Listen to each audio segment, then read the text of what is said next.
Respected professors, speakers, and participants, friends. Good morning and greetings.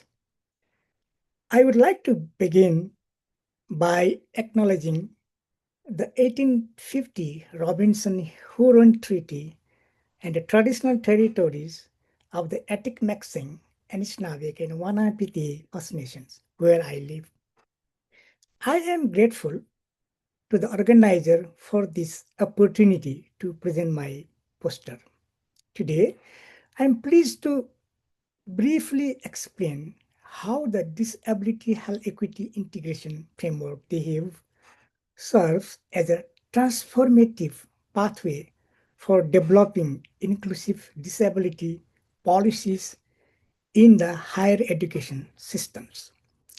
Globally, disability inclusion in higher education remains inconsistent and fragmented.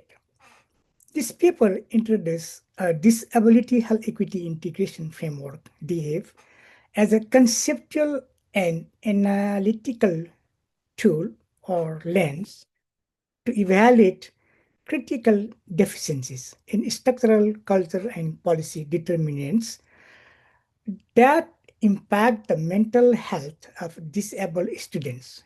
These students through policy advocacy, redesign, and reform and funding teaching methods and campus culture to eliminate institutional ableism and foster epistemic justice.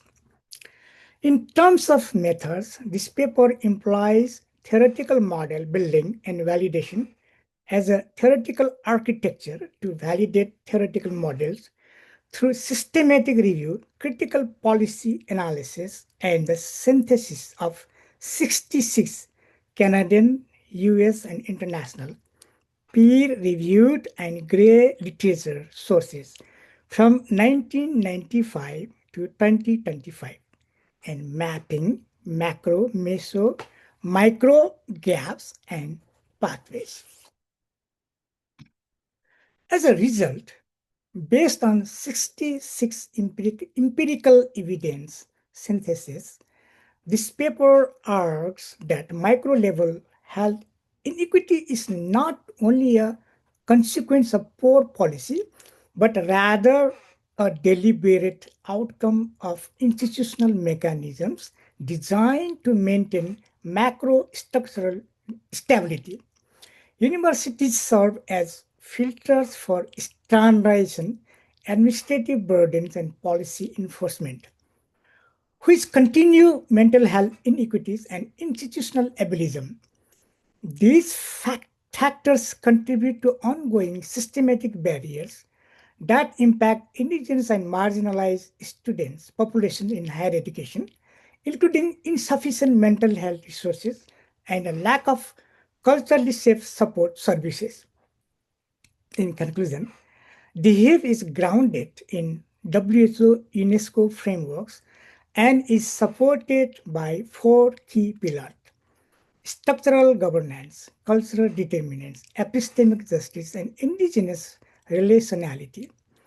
These pillars serve as benchmarks for disability health equity, ensuring that disabled students in higher education have equitable access to essential healthcare and academic success. This paper explores how the D-HEIF model reflects the marginalization of MAD or disabled voice among indigenous and marginalized students. It highlights the importance of shifting the focus from compliance to genuine transformation and from individual accommodation to collective equity. Thank you so much for listening to me.